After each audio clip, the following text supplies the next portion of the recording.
하나님의 말씀은 마태복음 8장 18절부터 22절 말씀까지입니다. 예수께서 무리가 자기를 에워쌈을 보시고 저편으로 건너가기를 명하시니라. 한 서기관이 나와 예수께 말씀하되 선생이여 어디로 가시든지 저는 좋으리이다. 예수께서 이르시되 여우도 굴이 있고 공중의 새도 거처가 있으되 오직 인자는 머리 둘 곳이 없다 하시더라. 제자 중에 또 하나가 가로되 주여 나로 먼저 가서 내 부친을 장사하게 허락하옵소서. 예수께서 가라사대 죽은 자들로 저희 죽은 자를 장사하게 하고 너는 나를 좇으라 하시니라. 아멘. 우리 신앙, 믿음은 주님의 거처가 되는 것입니다. 주님이 거하시는 공간, 주님이 거하시는 초소, 우리 영혼이 존재하는 이유입니다.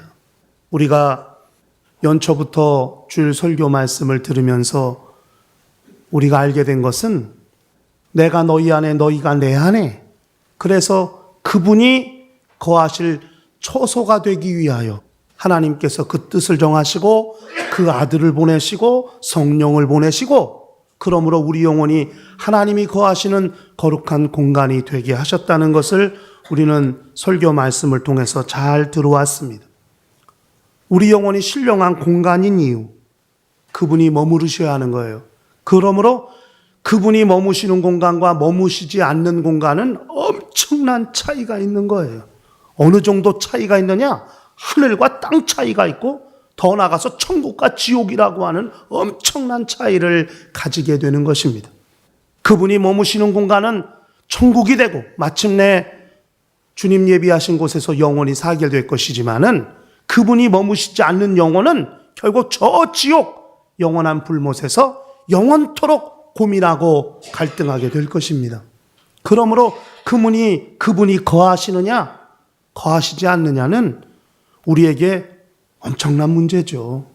영생과 영벌이라고 하는 엄청난 극과 극의 상황을 만들어버릴 수 있기 때문에 우리는 이 문제를 고민하고 이 문제를 확실히 깨달을 줄 알아야 됩니다. 예수 믿었다고 끝까지 가느냐? 그렇지 않은 사람들도 많더라고요, 보니까. 예수 믿다가도 세상으로 돌아가 버린 사람도 있고, 예수 믿다가도. 그러니까 결국 그분이 자기 안에 거하시고 있다는 사실을 깨닫질 못하고 그것이 계속 신령한 체험으로 유지가 되지 못하고 있기 때문에 머리만, 지식으로만, 머리로만, 관념으로만 그렇게 그분을 만났고 그분을 체험했기 때문에 이것이 결국 어느 순간에 한계를 드러내 버리고 많은 결과가 아닐까, 이런 생각을 좀 해보게 되는 것입니다. 그러므로 우리는 그분이 초소가 되는 것 대단히 중요하죠. 여러분, 지금 여기 사시는 분들 중에 주소 없으신 분 있어요? 주소. 다 각자 주소가 있죠? 서울에 살든 경기도에 살든 인천에 살든 어디에 살든 다 자기 집 주소가 있단 말이에요. 사람들마다 집 주소가 다르죠. 물론 같이 사는 분들도 있으니까 같은 분들도 있겠지만, 그러나 집 주소가 다 다르요. 그러나 자기 육체가 거하는 주소를 다 가지고 있습니다. 그것처럼 주님이 머무시는 주소, 우리 영혼이라 이거예요. 우리 영혼은 주님이 머무시는 당신의 집 주소로 만드신 것입니다. 주님이 거하시는 공간이 여러 군데가 아니에요. 오직 한 군데, 사람의 영혼, 그것이 그분이 거하시는 공간이에요. 그러므로 우리가 주님이 거하시는 주소, 내 영혼에 여기는 주님이 거하시는 공간, 주님의 처소, 주님의 집 주소라는 표시를 할 줄 알아야 하는 것이죠. 저 출애굽할 때 문설주와 임당에 피를 발라 여기는 하나님의 재앙이 지나가야 할 곳, 하나님의 재앙이 미치지 않아야 할 곳이라고 문설주와 임당에 피를 발라 표시를 한 것처럼, 그래서 하나님의 재앙이 넘어간 거 아니겠습니까? 그것처럼 내 영혼에는 예수의 피의 흔적, 그분의 이름이 있음으로써 이곳은 주님이 계신 곳이구나. 성령이 인치신 거룩한 흔적이 있어서 이곳은 성령이 거하시는 곳이구나. 이렇게 표시를 내고 이렇게 확인이 될 수 있어야 한다 하는 것입니다. 이건 대단히 중요한 문제예요. 오늘 우리가 읽은 이 성경 본문 말씀은 그와 같은 사실을 밝히 증거하고 있습니다. 우리 영혼이 어떤 상황인지, 그리고 우리가 어디를 향해 가야 하는지를 분명히 말씀하고 있어요. 예수 앞에 두 사람이 있는 거거든요. 주님 앞에. 한 서기관이 있고 주의 제자 한 사람이 있어요. 두 사람의 상황이 달라요. 질문하는 것도 달라요. 답변하신 내용도 달라요. 그런데 그 두 가지를 종합해 보니까 우리 영혼이 어떤 상태고 우리 영혼은 앞으로 어디를 향해 가야 하는가에 대한 길을 찾을 수 있게 되더라 하는 것입니다. 이 성경 본문이 중요한 거예요. 서기관이 예수님께 질문합니다. 주의 제자가 예수께 질문하는 거예요. 서기관의 질문은 뭐냐? 서기관의 질문은 그거죠? 선생님이요, 어디로 가든지 저는 좋으리이다. 그런데 예수님의 대답은 여우도 굴이 있고 공중에 새도 거처가 있는데 인자는 머리 둘 곳이 없다는 거예요. 저는 이게 도대체 동문서답 하시는 것도 아니고, 이게 신학적으로 난해구절에 속하거든요. 지금 이 주님의 말씀이 신학적으로 난해구절이에요. 이해 불가, 해석이 안 되는 구절이라고 되어 있거든요. 근데 저는 궁금해지는 게 뭐냐면, 주님이 거짓말 하시는 것도 아니고, 거처가 없긴 왜 없으셔요, 주님이? 주님이 거처가 정말 없으셔서 나 거처 없다는 거예요? 나 집 없다 이러시는 거예요? 아니거든요. 아니, 나사렛에 사시다가, 발음이 안 돼가지고, 침 좀 발라야 될 것 같아요. 나사렛에 사시다가 공생애 시작하시면서 가버나움으로 가서 사셨다고 나오잖아요. 마태복음 4장에. 그럼 가버나움에 분명히 집이 있으세요. 아버님도 계시고 어머님도 계시고 형제들도 있고 가족들도 있고 집이 있으세요. 그런데 왜 인자는 머리 둘 것이 없다고 이렇게 말씀하셨을까? 정말 주님이 거하실 공간이 없으셔서 처소가 없으셔서 정말 인자는 머리 둘 곳이 없다고 그렇게 말씀하셨느냐 이거예요. 왜 서기관의 질문에는 그렇게 답변하셔야만 했을까? 우리는 주님의 대답, 주님의 말씀의 의도를 알아야 하고 그분이 무엇을 말씀하시는지를 알아야 우리도 어떻게 살아야 되느냐 답이 나올 수 있다는 것이죠. 그걸 한번 생각해 볼 수 있어야 한다는 거예요. 지금 서기관의 답변은 선생이요, 랍비요. 주님을 선생 이상 바라보지 않아요. 선생님 이상 바라보지 않아요. 그렇다면 선생님의 가르침 이상으로 예수의 말씀을 생각지 않아요. 주님의 말씀은 그저 서기관을 가르치는 교훈이고 훈계하는 훈계고 그저 지식을 쌓게 하는 지식의 말 그 이상 그 이하도 아닌 거예요. 선생 제자 관계가 되기만을 사모하니까요. 그것만을 바라보고 있는 것이니까요. 그러니까 주님은 인자가 머리 둘 곳 없다. 그걸 바꿔 말하면 내 말이 머물 공간이 없구나. 주님의 말씀이 머물 수 있는 공간이 없다는 거 이 서기관에게는요. 왜? 선생님의 훈계 정도밖에 생각 안 하니까요. 내를 살리는 생명의 말씀, 내 영혼을 인도하는 생명의 말씀이라고 생각지 않으니까요. 그 말씀이 살았고 영혼 있는 말씀으로 그 심령을 비집고 들어가 그 심령을 변화시키고 움직이고 사로잡고 감동하고 역사할 말씀이 아니니까요. 주의 말씀이 머물 공간이 없는 거예요. 왜? 선생님으로만 하니까. 주님은 지금 당신의 마음이 머물 수 있는 것, 당신의 말씀이 머물 수 있는 거처 초소를 삼고 찾고 계신데 그런 공간이 없는 거예요. 요한복음에 너희가 내 안에 가고 내 말이 너희 안에 거하면 너희가 내 참 제자가 되고, 그죠? 그러면 무엇이든지 원하는 대로 구하라. 그래야만 이루리라고 그렇게 말씀하셨거늘 말씀이 거하지 않아요. 내 영혼이 말씀이 거하는 집이 돼야 돼요. 말씀이 머무는 공간, 말씀을 받고 말씀을 보호할 수 있는, 말씀이 거할 수 있는, 머물 수 있는, 살 수 있는 집이 되어야 할 텐데 말씀이 머무는 집이 되려 하지 않아요. 그 말씀을 자기 영혼에 받는 게 아니라 머리로만 받는 게 끝이고 한계인 거예요. 주님이 그 말씀하시는 거예요. 인자가 머리 둘 곳이 없다. 내 마음이 머물 수 있는 곳이 없구나. 내 말이 거할 수 있는 공간이 없구나. 그렇게 말씀하시는 거거든요. 이게 서기관들을 향한 이야기합니다. 생명을 받을 수 있는 공간이 없는 거예요. 생명을 누릴 수 있는 거처가 없는 거예요. 생명이 활동할 수 있는 근거지를 찾지 못하고 계신 거예요. 왜? 사람의 말로 받으니까. 선생의 말로 받기 때문이에요. 선생의 말은 내 인격을 가다듬을 수 있어요. 내 육체의 행동을 조종하는 능력은 있어요. 선생의 말은 학교 가서 선생님한테 배우면 행동도 바뀌고 생각도 바뀌고 그렇게 되잖아요. 그러나 영혼을 움직이느냐 이거예요. 영혼을 살려내느냐 이거예요. 영혼의 생명이 임하고 있느냐. 선생님의 말이 사람의 영혼에 들어오나요? 영혼의 생명으로 들어오나요? 인격을 수양하고 지식을 쌓고 하는 일에는 도움이 될 수 있겠지만은 과연 영혼을 살리느냐 이거예요. 그렇지 않거든요.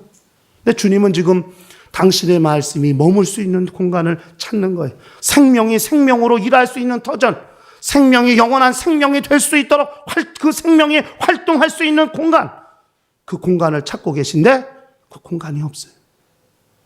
서기관에게 인자는 머리 둘 곳 없다. 주님이 이 땅에서 거처가 없으신 게 아니고 영원히 주님이 당신이 이 땅을 떠나신다 할지라도 그가 이 세상을 떠나 저 하늘 보좌에 가신다 할지라도 이 땅에 당신의 말씀이 일할 수 있고 당신의 말씀이 활동할 수 있는 터전이 필요한 거예요. 그곳이 없다. 주님이 말씀하시다. 주님이 머리를 두실 수 있는 조선. 주님이 안심하고 당신의 마음을 둘 수 있고 당신의 생각을 둘 수 있고 당신의 말씀을 둘 수 있는 처소. 사람의 영혼이길 기대하시는데 그 영혼이 그의 말씀을 그렇게 받지 않는다면 무슨 의미가 있을까 하는 것입니다. 그건 대단히 중요한 문제 아니겠어요? 우리는 과연 하나님의 말씀을 어떻게 받고 있느냐 이거예요. 과연 인자가 머리들 초소라고 인정하시고 안심하고 그 말씀이 내 영혼에 임하실 수 있을까? 내 영혼을 그분이 구하시는 처소로 완전히 공개하고 그 말씀이 살았고 운동력 있는 말씀으로 우리 심령에 들어올 수 있을까? 그걸 한번 생각해 보자 하는 것입니다. 말씀은 판단하는 게 아니에요. 받는 거예요. 받고 믿는 거예요. 그래서 그 말씀을 어디로 받느냐? 내 영혼에 받는 것입니다. 영혼은 하나님의 말씀을 받을 수 있는 곳이어야 성공할 수 있는 거거든요. 이게 주님의 말씀이에요. 인자는 머리 둘 곳 없다. 내가 걸 수 있는 처소냐? 내가 과연 내가 머물 수 있는 주소라고 삼을 만한 곳인가? 서기관은 자기 영혼을 드린 게 아니라 자기 지식, 자기 뇌, 자기 머리를 드린 거죠. 서기관들이 얼마나 똑똑합니까? 율법을 해석하고 성경의 달인들 아닙니까? 달인들. 그냥 눈만 뜨면 성경과 살다가 성경과 씨름하고 있는 사람들이에요. 서기관들이요. 얼마나. 그런 사람들인데도 그분의 말씀이 들어올 공간이 없어요. 왜? 너무나 많이 알아서. 그러니까 이 서기관은 아마 주님의 말씀을 달게 받았나 보죠. 자기 머리가. 그렇기 때문에 뭔가 더 많이 배울 게 있다고 생각을 했을지 모르겠어요.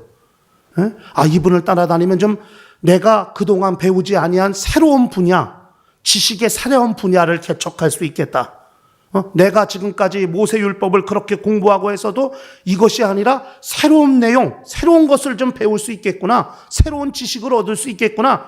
이렇게 생각하고 주님을 따라가고 주님을 좇으려고 했는지도 모르겠어요. 그러니까 주님은 그걸 기대하시는 게 아니에요. 난 내 영혼이 필요하다는 거예요. 나는 내 영혼이 필요한 거다 하는 거예요. 주님은 내 영혼이 필요해. 내 말이 거할 수 있는 내 영혼이 필요해. 주님은 그렇게 말씀하시는 거예요. 인자가 머리 둘 곳이 없냐. 왜 네 영혼은 내 머리, 내 말이, 내 마음이 거할 수 있는 공간은 되지 않는가? 네 머리반이 다가 아니다. 주님 이렇게 말씀하시는 것일 수도 있다. 우리가 생각해 보아야 한다는 것입니다. 이것이 비단 서기관에게만 국한된 문제이겠습니까? 우리에게는 국한된 문제가 아닐까요? 우리에게도 적용되는 문제가 아닐까요?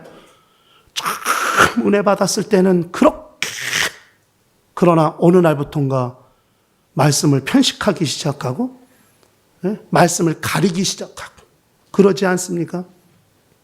말씀이 영혼으로 받는 것마다 이 머리만 끄덕이는, 내 머리만, 내 귀만 즐겁게 하는 말씀으로 그렇게 언젠가부터 바뀌고 있지는 않았습니까? 우리는 생각을 또 바꿔야 될지도 모릅니다. 마음을 또 돌이켜야 될지도 모르는 거예요. 정말 내 영혼이 하나님의 말씀이 머무는 것. 이게 머물다는 말이 매노란 말이에요. 매노. 메롱이 아니고 매노. 머무는. 근데 그게 잠시 그냥 하룻밤 머무는 그걸 말하는 게 아니에요. 매노는. 계속 머무는 거예요. 계속. 하나님의 말씀이 계속 내 영혼에. 히브리서 4장에 잘 알죠? 살았고 운동력이 있어.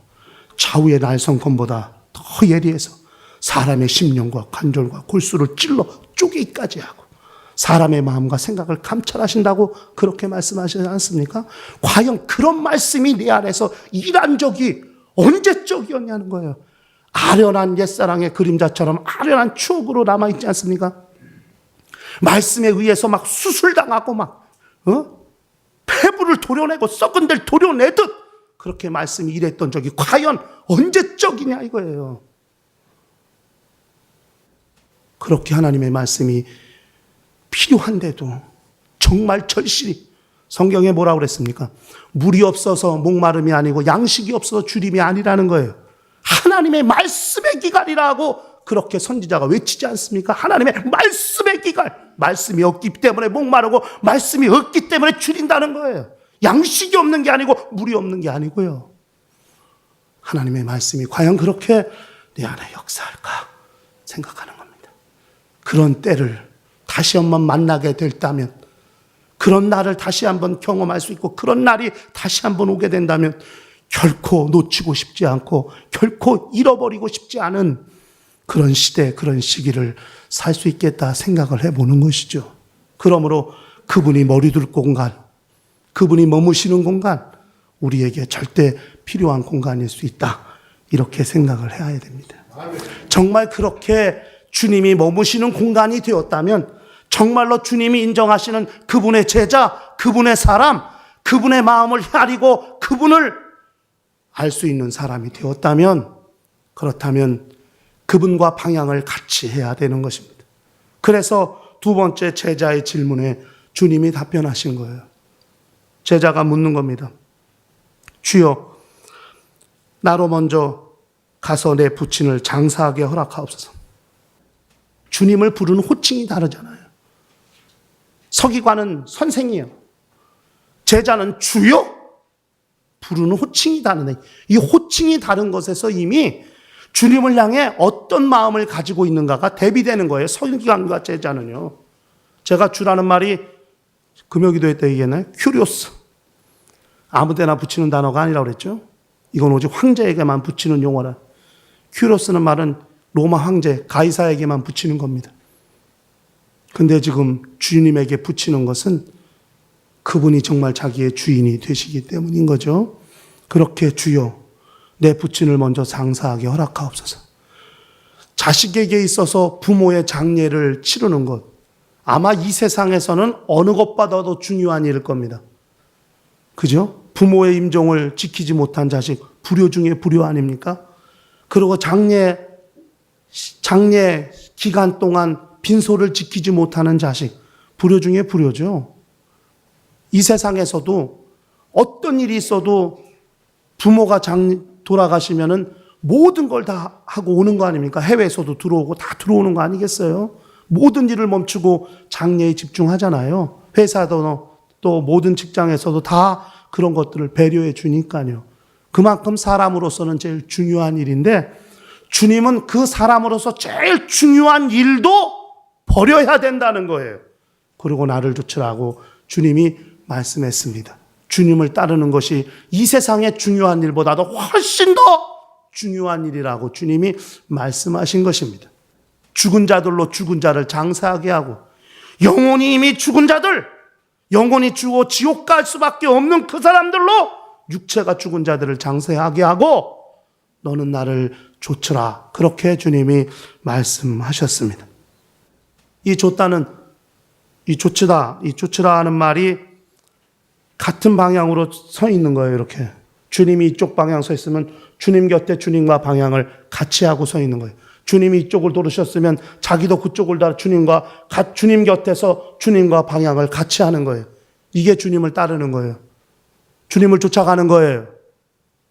주님의 말씀이 머무는 사람, 주님이 머리둘 곳이라고 인정하시는 사람이라면 주님과 함께 그런 마음, 그런 생각, 그런 방향을 함께 하는 거예요. 지옥을 갔던 사람이에요. 지옥을 향해 내려가던 사람이에요.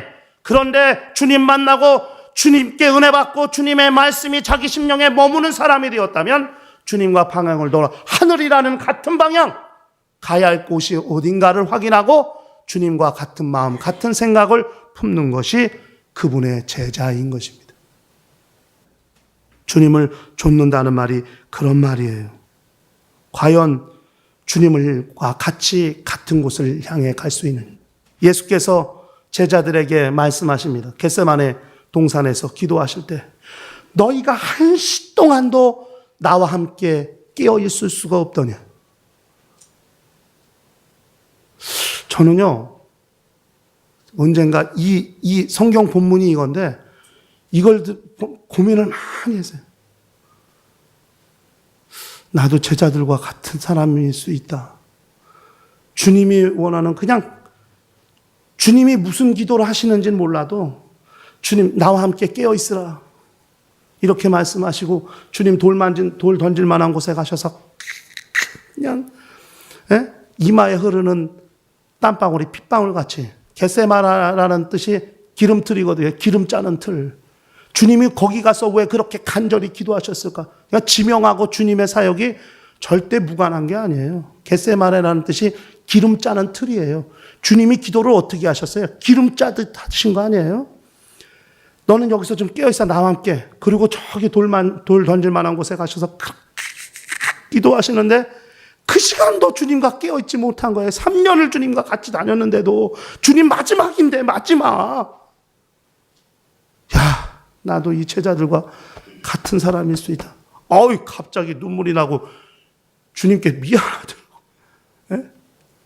주님 앞에 미안한 거예요. 나도 그분과 같이 무슨지 모르지만 그냥 기도해달라는 것도 아니고, 오죽하면 또 오셔갖고 내가 심히 번민하여 고민하여 죽게 되었다고 말씀하시고 나와 함께 깨어 기도하라 했는데도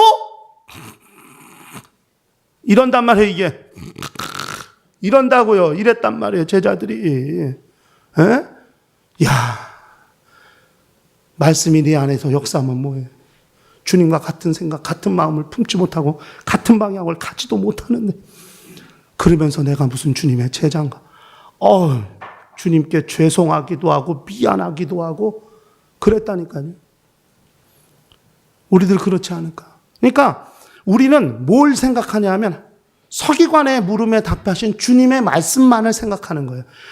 주님 말씀에 은혜 받게 하시고 그 말씀이 내게 생명이 되게 하시고 능력이 되게 하시고 영감이 되게 하시고 그 말씀이 내 안에서 역사하게 하시고, 그런 기도 많이 하거든요. 그건 신앙이에요. 신앙. 그분과의 관계. 그러나 그 다음엔 우리의 삶 가운데 방향을 그분과 일치하는 우리의 삶의 모습, 삶의 변화가 있어야 한다는 거예요. 이건 돼요, 이거는. 근데 왜 이건 안 되냐 이거예요. 그런 거 우리에 필요하다는 거예요. 그러니까 이 서기관과 제자의 질문과 답변을 통해서 우리가 주님과 정말 어떤 관계를 이루어야 할 것인가. 주님의 말씀과 나와의 정립되는 관계, 정말 그분의 말씀이 머무는 영혼, 그 말씀이 역사하는 심령, 그렇다면 내 삶은 완전히 그분의 삶으로 변화야죠. 그분을 따라가고 그분을 쫓아가고 그 말씀이 삶 가운데서 이루어지는 그런 삶의 궁극적이고 확실한 변화를 경험할 수 있어야 할 거 아니냐 이거예요. 그래야 적어도 나는 그분의 제자라고 이렇게 이야기할 수 있는 것입니다. 두 가지가 바뀌어야 한다는 거예요. 말씀을 듣는 자세도, 그 말씀을 실천하는 우리의 모습도, 말씀을 내가 잘 되기 위해서 실천하나요? 내 사업이 잘 되고 돈 잘 벌고 잘 먹고 잘 사는 곳에 하나님의 말씀이 이루어지기를 소원하는 것이 아니라 그 말씀을 듣고 변화받았다면 주님과 생각을 같은 생각, 같은 방향을 품고 그분과 같은 길에 서 있는 거예요. 주님과 같은 길에 서 있는 거예요. 같은 지점에 서 있는 거예요. 주님 기도하시던 그곳에 나도 무릎 꿇어 기도하고 주님이 일하시던 현장에 나도 함께 일하고 그렇게 주님과 함께 할 수 있어야 나는 그분의 사람이라고 이야기할 수 있는 것이지요. 과연 그것이 우리에게 필요하다. 우리는 2015년을 이제 시작해서 한 달이 가고 2월 첫 날인데 우리가 10분의 1을 12분의 1을 보내고 이제 12분의 2를 시작하는 시점에 우리는 함께 고민해 봐야 할 것이 있습니다. 첫째는 하나님의 말씀과의 관계에서 성공하고 있는가? 하나님의 말씀이 내 안에 머무느냐? 내 안에 들어오고 있느냐? 내 영혼에 정착되고 있느냐? 두 번째는 그 말씀을 그렇게 받았다면 우리는 그분과 같은 길에 그분이 보는 그곳을 함께 바라보고 그분이 하시려는 일을 함께 하려고 하는 그분 편에 선 사람이 되고 있는가? 그것을 우리가 함께 생각하시면서 또 한 주간의 삶이, 한 주간의 영적 생활이 정말 주님이 머리 두실 곳, 주님이 머리 두신 그곳, 주님과 같은 생각, 같은 마음을 품고 있는 그 사람, 바로 그 사람이 저와 여러분이 되어야 될 것이라고 생각하면서 모두가 그렇게 주님의 사람이 되는 거룩한 역사를 이룰 수 있도록 하시기를 예수 이름으로 간절히 축원합니다. 할렐루야. 다 같이 통성으로 기도하십시다. 하나님 아버지, 주께서 우리 모든 자들을 기억하시고 하나님 아버지, 하나님의 말씀과의 관계를 다시 한번 점검하게 하시되 주 예수인 머리둘 것이 없다 하신 말씀을 기억하게 하시고 주님의 말씀이 거하시는 거룩한 영혼들, 거룩한 처소들이 다 되게 하여 주시고 말씀이 거하는 거룩한 심령들로 견고히 세워져 가게 도와주시옵소서. 그렇게 주의 말씀이 머무는 거룩한 거처가 되었다면 이제 주님의 마음과 주님의 생각과 일치되게 하시고 주님과 같은 곳을 보게 하시고 같은 방향으로 나아가게 하시고 주님 편에 선 거룩한 믿음의 결단 있게 도와주시옵소서. 세상에서 가장 중요한 일도 주위에서 포기할 수 있는 사람, 정말 주님이 인정하시는 주님의 사람들이 다 될 수 있도록 역사하여 주시옵소서. 환우 가운데는 우리 교우들이 있습니다. 하나님 건강하게 하시고 평안하게 하시고 온전하고 깨끗하게 도와주시며 능하신 손길로 감동하시고 역사하여 주셔서 하나님께서 손대신 거룩한 이적과 치유의 역사가 온전할 수 있도록 인도하여 주시옵소서. 환절기에 감기 때문에 고생하는 자들이 하나도 없게 하시며 하나님께서 거뜬히 일어나게 하시고 평안해지고 강건해지는 역사들이 있도록 인도하여 주시옵소서. 주 예수 이름 받들어 기도합나이다. 아멘.